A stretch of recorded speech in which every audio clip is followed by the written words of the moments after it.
Well, it's that time again, isn't it? The week is starting. And for a lot of us, there's this familiar feeling that comes with it. Kind of like a slight weight, you know? The mental checklist of meetings, deadlines, all the challenges just starts running. It can feel like you're bracing for impact. But what if? What if we could begin this week not with a sigh, but with a totally different kind of strength?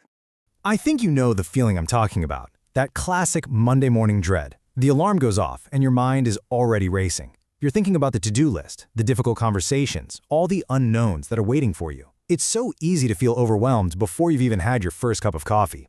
But there is a profound, ancient word that's meant to meet us right in that very moment. Just let that sink in for a second. Read it again. This isn't just a nice sentiment or, a motivational quote for a coffee mug. It's an anchor. It was spoken thousands of years ago to people who were facing something that felt impossibly big, and I believe it's being spoken to you and me right here today. And notice how this is framed. Be strong. Be courageous. These are actually commands. But here's the beautiful part. God never, ever issues a command without also providing the means to fulfill it. The command to be brave is immediately followed by the reason we can be, the promise of His presence. Now, to really grasp the power of these words, we have to understand the story behind them. See, this wasn't spoken in some peaceful, quiet moment. Oh no. It was delivered at a time of massive uncertainty to a whole nation of people standing on the very edge of their destiny. Okay, so imagine this scene. For 40 years, the Israelites have been wandering in the desert with one man, Moses, as their guide. And now they are finally at the border of the land they've been promised their whole lives. But it's not empty. It's filled with fortified cities and legendary giant warriors. And then, to top it all off, Moses, the only leader they have ever known, tells them he's not going with them. Can you just feel their fear, the doubt, the "you've got to be kidding me" feeling? In this moment of just extreme vulnerability, Moses doesn't try to pump them up by talking about their military strategy or their own strength. He doesn't say, "Hey, you've got this because you're so skilled," or "remember your training." He points them somewhere else entirely. And this is the foundation of it all. Their ability to be strong and courageous had absolutely nothing to do with them and everything to do with the one unshakable truth that would anchor them through every single battle. God's active personal presence was going with them into the unknown. And this is where that ancient story just crosses time and space and meets us right here on this Monday morning. Because the source of our courage, it's exactly the same as it was for them. It's a huge shift in perspective from trying to find strength within ourselves to drawing strength from the one who is with us. I mean, think about it.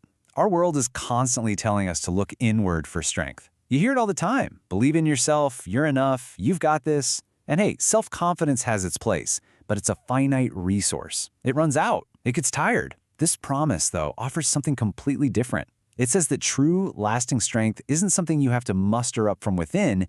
It's something you receive because He is with you. One of those paths puts all the pressure on you. The other invites you into a partnership. Let's look at that word in the promise. Forsake. It's such a powerful choice of words. It doesn't just mean to leave for a little while. It means to abandon, to give up on completely. So when God promises He will never, ever forsake you, He is making an absolutely unbreakable commitment. And that promise holds. He won't forsake you on a tough Monday. He won't abandon you when you make a mistake. He won't give up on you when you feel weak or when the path forward is completely dark. His presence is not conditional. It is constant. So, this is a beautiful promise, right? But how do we make it real? How do we take this ancient truth and actually let it change the way we walk into our week? Well, let's get practical for a minute. First, let's redefine courage. The Israelites were definitely afraid, and that was okay. Courage isn't feeling no fear, it's moving forward despite the fear, because you trust who is with you. Second, personalize this promise. Don't just read it, own it. Say it out loud. The Lord my God goes with me. Put your name in there. He is with you in that specific meeting, in that difficult conversation. And third, just take the next right step. You don't have to conquer the whole week today. Just focus on what's right in front of you, trusting that He's already there. And to really let this truth sink deep into our hearts, let's just take a moment to pray this over our week together. Father, thank you. Thank you that we are not stepping into this week by ourselves. Thank you that your presence goes with us right into every single moment. And because of that, we ask that you would help us to be strong and courageous, not from a place of pretending we have it all figured out, because we confess that we so often feel weak and uncertain. But help us be strong, because our courage isn't rooted in our ability at all. It's rooted in your absolute, unchanging faithfulness. You keep your promises. You are our rock.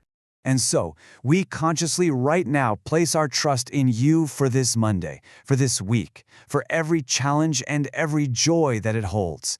Amen. As you go into your day, I just want to leave you with this one question to carry with you.